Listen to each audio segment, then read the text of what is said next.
পটুয়াখালীর মোল্লার স্টান এলাকায় নূরে মদিনা মসজিদ কমপ্লেক্সে বেগম খালেদা জিয়ার সুস্থতা কামনায় দোয়া ও মিলাদ মাহফিল অনুষ্ঠিত হয়েছে।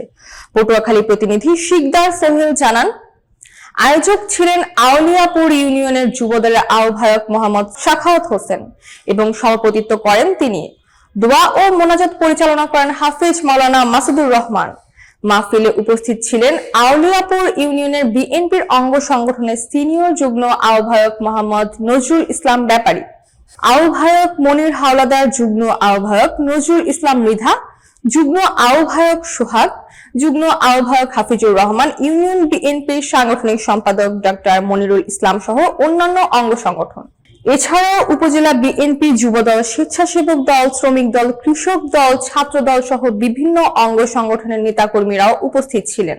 মাহফিলে নেতাকর্মীরা দেশবাসীর কাছে দোয়া প্রার্থনা করেন এবং বলেন, দেশনেত্রী বেগম খালেদা জিয়া গণতন্ত্রের মা ও আপোষহীন নেত্রী। তিনি দেশের মানুষকে সন্তানের মতো ভাবেন।